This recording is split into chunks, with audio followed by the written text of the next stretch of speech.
Eu lembro que a primeira vez que eu comprei um videocassete, assim, depois de anos, isso foi em 2020, final de 2020, quando eu resolvi começar a colecionar VHS. A primeira expectativa que eu tinha era de colocar a fita e ouvir aquele som tão característico dessa fita entrando no aparelho, né? Isso é curioso porque eu nem lembro qual tinha sido a última vez que eu tinha usado um videocassete. E justamente por isso eu nunca mais tinha ouvido esse barulho.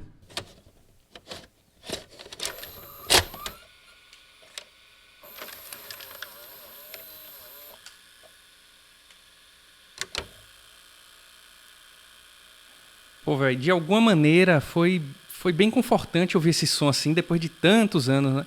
A gente às vezes não se dá conta, mas a nossa memória ela é muito carregada assim por afetos sonoros. Quantas vezes será que eu já não devo ter ouvido esse som, sei lá, na minha vida aí, por exemplo? Provavelmente quase todos os sábados e domingos da minha infância até a adolescência aí adentro, né? O interessante é que esse som eu ouvia até mesmo antes do filme começar, porque afinal ainda era o momento de colocar a fita, né? Antes do filme, antes mesmo de eu ouvir os sons do próprio filme, eu ouvia este som. Eu até me arrisco a dizer que esse é o primeiro elemento afetivo assim que eu tenho com videocassetes. E o mais legal é que apesar de cada filme ter seus próprios sons, falas, efeitos sonoros, trilha sonora, né, músicas, o som do videocassete sempre foi o mesmo. Colocar a fita, o som da mecânica toda se movendo e meticulosamente preparando a fita para ser assistida, naquela sincronia incrível com cada peçazinha do videocassete, assim, né, fazendo o seu trabalho. E o som da fita adiantando ou rebobinando. Quantas vezes eu já ouvi isso, né, enquanto rebobinava uma fita para não ter que pagar multa na locadora.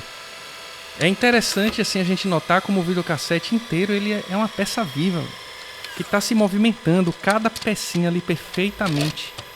E essa peça viva, ela também é viva através dos sons que ela faz.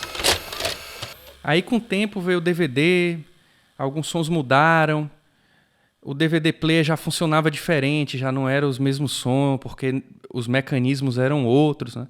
Era aquela coisa mais silenciosa mesmo. Aí, aos poucos, veio a época que a gente já estava baixando tudo pela internet. E aí assistir filme meio que não teve mais som. Não tinha aquele som que era único do momento de assistir um filme. Eu lembrei que tem um cara, um compositor chamado Chafé. Eu não sei se pronuncia assim, mas enfim, ele fala do conceito de paisagem sonora.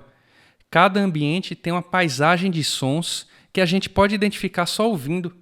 A gente nem precisa ver ou estar lá nesse ambiente, né? O som da cidade, o som do campo ou o som de uma floresta, por exemplo. E minha casa tinha um som dela, tinha um som da minha casa. Cada objeto tem um som vivo. O videocassete tem seu som, assim como o liquidificador que, sei lá, minha mãe ligava na cozinha enquanto eu estava vendo um filme, ou um telefone que tocava, ou a campainha, ou os passos de alguém no corredor, um carro que buzinava lá fora, sei lá. Tudo emite som e tudo está entrando e fazendo parte, tudo está contido naquele micro-universo. E é interessante a gente pensar que alguns sons, eles deixam de existir. Porque aqueles objetos que os emitem também deixam de ser produzidos e usados. E aí, voltando ali para 2020, quando eu comprei aquele videocassete, eu sei que não era o mesmo modelo de videocassete que eu tinha lá em casa, lá nos tempos passados. Mas eu sabia que ia ter o mesmo som. E eu vi aquilo pela primeira vez, assim, depois de anos, meio que me reconectou com aquele tempo. Foi gostoso de ouvir aquele som, sabe? Era um som que eu já tinha... que eu já conhecia, que eu já tinha uma certa intimidade, apesar de tanto tempo sem ouvir. E é curioso a gente pensar como, apesar disso, eu ainda me mostrava também meio desconfortável, inseguro com alguns sons, ainda assim. Eu ouvi um som ali no meio do filme e já pensava, ih, rapaz, será que tá dando um problema? Rapaz, é assim mesmo que faz esse sonzinho aí? Porque eu já estava acostumado com os processos silenciosos de ver, assim, um filme no computador, onde nada faz crack ou crack, ou sonzinho um pouquinho diferente do nada que faz ali um estalinho, né? Mas com o tempo eu fui relembrando cada sonzinho desses. E eu acho que ouvir esses sons com atenção faz parte do prazer da experiência de colecionar VHS.